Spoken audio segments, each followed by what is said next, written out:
लगातार आ रहे हैं, वो हरियाणा और महाराष्ट्र की 288 और हरियाणा की 90 सीटों पर रुझान लगभग तैयार हो चुके हैं। और जिस तरीके की अभी तक सामने स्थिति आई है, उससे अगर हम देख रहे कि महाराष्ट्र में सीधे तौर पर भाजपा की सरकार बन रही है, तो वहीं कांग्रेस की अगर हम बात कर ले तो कांग्रेस हरियाणा में बना सकती है, फिलहाल ये कहा जा सकता है।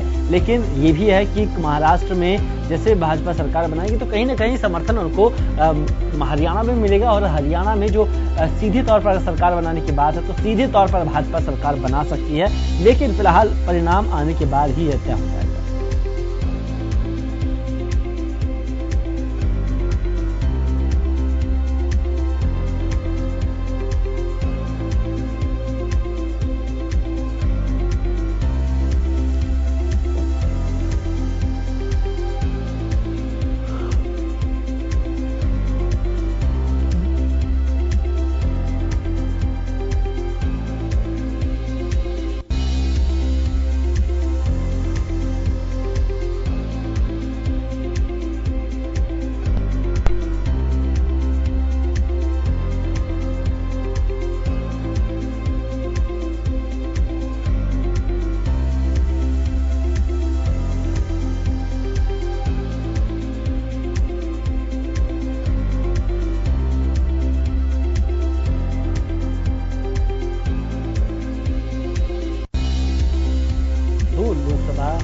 उपचुनाव को लेकर अगर हम बात कर लेते हैं राजस्थान में 2 सीटों पर भाजपा एक बार फिर से पिछड़ते हुए नजर आ रही है। खमसर और मंडावा सीटें जो भाजपा की ओर से लगातार ये कही जा रही थी कि यहाँ पर जीत हम दर्ज करेंगे, लेकिन जो पैराशूट उम्मीदवारों की बात लगातार मंडावा क्षेत्र में उठ रही थी, उसे लेकर एक बड़ा खामियाजा यहाँ पर देखने को मिलेगा। क्योंकि जो समर्थन की बात है तो कहीं ना कहीं लोगों में इस चीज को लेकर समर्थन नहीं मिला है। और वहीं हरेंद्र बरधाई की बात करें तो विधानसभा चुनाव के लिए भी उनको चुना गया था, और पिछली बार जिस तरीके से उनको दरकिनार किया गया विधानसभा चुनाव के बाद, इस बार जीत उन्होंने सीधे तौर पर दर्ज किया है। हनुमान बेनीवाल के भाई यहाँ पर चुनावी मैदान में थे, और नारायण बेनीवाल के हार की यहाँ पर वजह कई सारी हो सकती है। तो सीधे तौर पर ये कहा जा सकता है कि कांग्रेस लगातार इस क्षेत्र में आगे चल रही है, और चुनाव को लेकर कांग्रेस यहाँ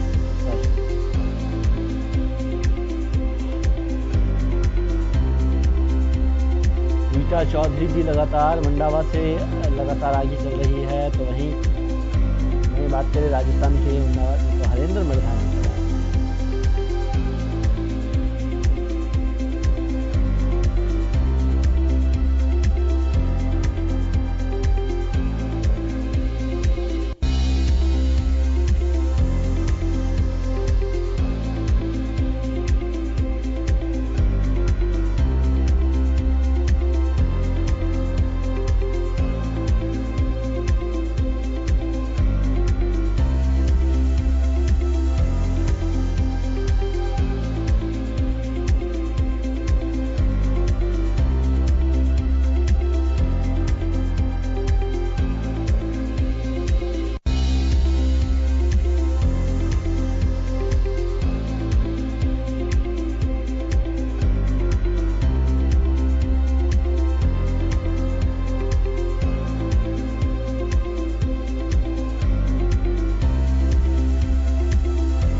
सीटों पर बीजेपी लगातार आगे बनी हुई है। 28 सीटें कांग्रेस को मिली है।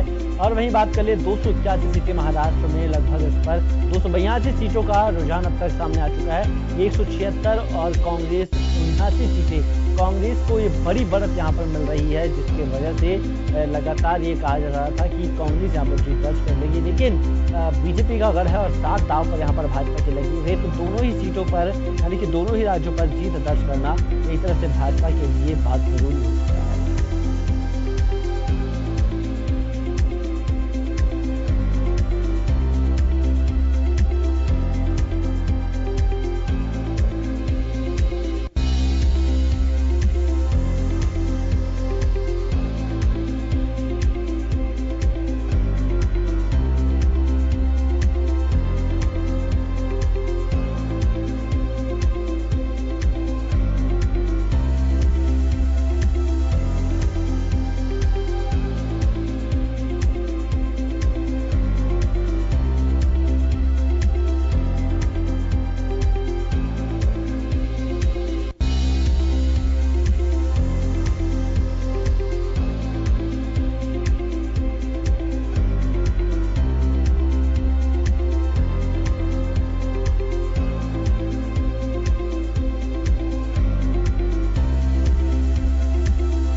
और झुंझुनू के मंडावा चुनाव पर चौथे राउंड में कांग्रेस की 1558 की लीड यहाँ पर कांग्रेस लगातार लेकर बैठी है। कांग्रेस की रीटा चौधरी करीब 7845 वोटों से यहाँ पर आगे चल रही है।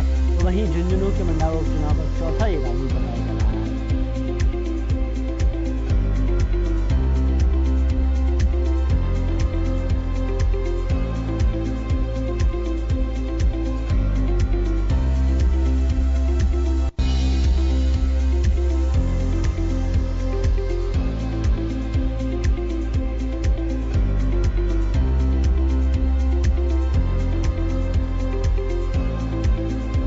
कि मंडावा के उपचुनाव का चौथा ये राउंड है, जहां पर 7845 वोटों से कांग्रेस की रीटा चौधरी लगातार यहां पे। जन टीवी की लेटेस्ट अपडेट पाने के लिए हमारे चैनल को जरूर सब्सक्राइब करें और नोटिफिकेशन पाने के लिए बेल आइकॉन दबाएं।